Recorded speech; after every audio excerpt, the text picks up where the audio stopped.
Essentially, the polyvagal theory is an understanding of our nervous system and how it is very adaptable to situations in our lives. So essentially, we have the vagus nerve that runs from the brain to our sits bones and our gut, and it sends signals if there's danger or if we're in a state of defense. So ventral vagal, there's a sense of safety, and that is represented by the green. And that comes from the social cues that you get.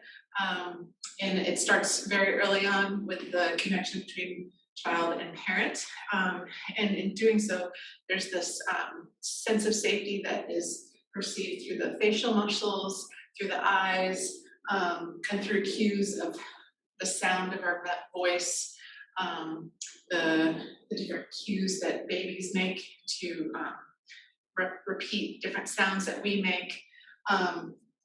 And it also connects with our breath, with our heart rate, and it's our way of being socially engaged in the world. Then the sympathetic part of our nervous system is running within the vagus nerve, and that essentially lets us know if there's danger. And within the sympathetic nervous system, sympathetic state, we would have signs of potential danger, and we may want to fight or flight, and in reaction to that dangerous situation. And so our nervous system has those cues to let us know whether it's safe or not.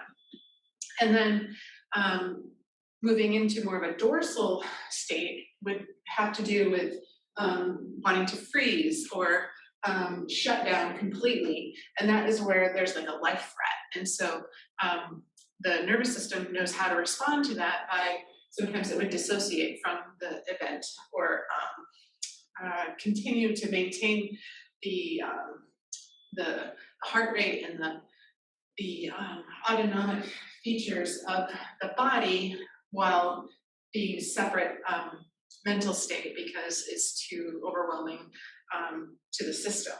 So what's really cool is that being a creative arts therapist, the importance of creative arts and how it can help us to retune our nervous system and create cues for safety within ourselves. So play is a part of that, and moving into the state of the sympathetic being activated, but also having the social engagement and the sense of safety that is communicated through our voice, through our facial features. And it's something that we have the ability to, we have this resource inside of each of us to restabilize our nervous system through our breath and through humming and through creative self-expression, through movement. And we're able to create this space where we're able to engage with one another and create places for connection and that empathic resonance that occurs between people in relationship. And we live in a society where we've been so disconnected for so long, and we need to have more of these experiences where threat is mitigated and we're having these opportunities for social interaction with one another in ways that we feel like we're able to relax our nervous system. And this, again, can be done through stimulating the calming part of ourselves to move us into a state of engagement and connection. So creating a shared moment of presence with someone is important for the nervous system to move out of that state of threat and danger and move into a state of calm.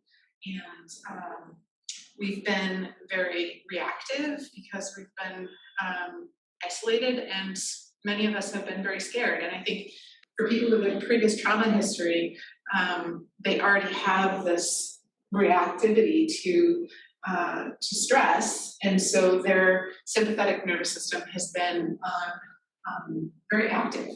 And so they may move into more of a dorsal vagal, and getting them out of that place of shutdown and freeze, we want to bring them into a place of more mental and social engagement and play.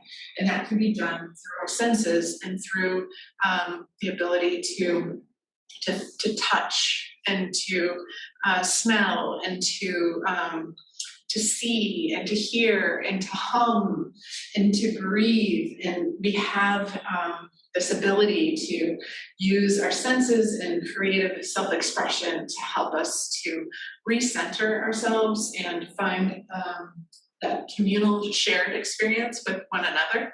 And doing so will help us to feel better in our lives. And these workshops will help us to get to that place. So please join us, and we look forward to seeing you there.